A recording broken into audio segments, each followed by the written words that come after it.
Hi, welcome to our math. Today I'm doing a series of videos on probability.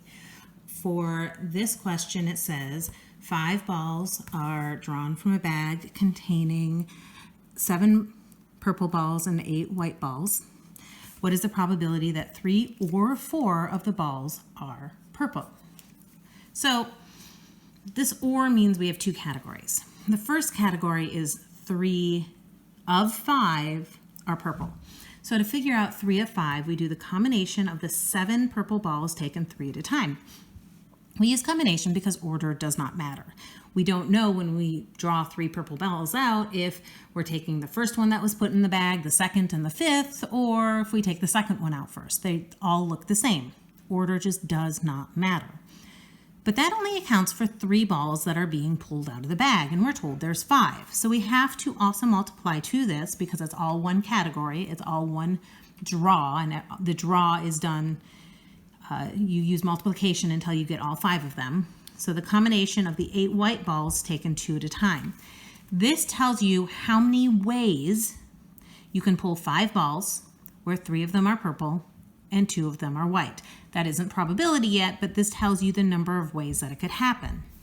The word or means we have to add on a second option with a different set of ways. For this one, we take the combination of the 7 purple balls taken 4 at a time. And then to make up the other 5th one, we do the combination of the 8 white balls taken 1 at a time. Once again, 3 plus 2 is 5, 4 plus 1 is 5. Each of these accounts for 5 balls being drawn out of the bag. To make this probability, we need to divide by the total number of ways 5 balls can be drawn. So that's going to be all 15. So total means we don't care about colors. We just take the total. 15 taken 5 at a time.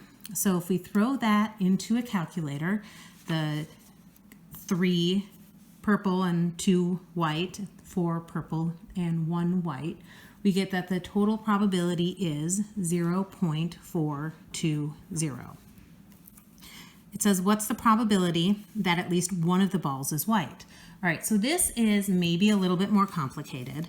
We're drawing 5 balls, and we can have 0 white ones, 1 white one, 2 whites, 3 whites, 4 whites, or all 5 of them could be white.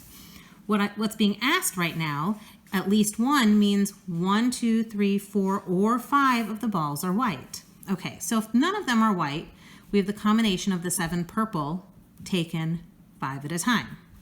That's the number that isn't the probability yet. For the probability, we need to divide.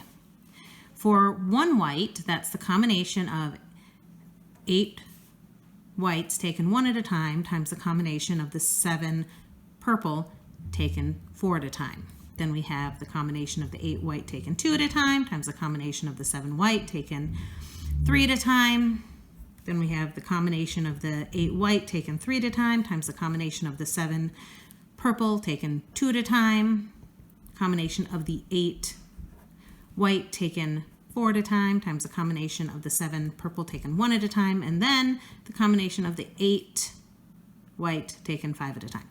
So essentially what's being asked is for you to add up these 5 categories. I don't know about you, but that seems like a lot of work. It feels ridiculous to have to write this much when all we need to do is to take the total possibilities minus no whites. Because adding all 6 categories as the total, and all we're doing is adding everything but this one right here. Well, the total is the combination of the 15 taken 5 at a time minus no whites. It's a combination of the 7 purple taken 5 at a time, and then we divide the whole thing for probability, combination of 15 taken 5 at a time. Now, if we break this up into 2 fractions, the combination of 15 taken 5 at a time divided by the combination of 15 taken 5 at a time is just 1. So this is for number of ways. If you're just doing number of ways, 1 minus no whites or all purple is how you would do it for probability. So 1 minus the combination of the 7 purple taken 5 at a time divided by the combination of the 15 possible taken 5 at a time. And if we do this calculation, we get 0.993. In other words, it is very, very likely that you will get at least one white. Okay. I hope you've learned something in this video. Please subscribe to my YouTube channel, like my Facebook page, and I'll see you on the next video. Thanks!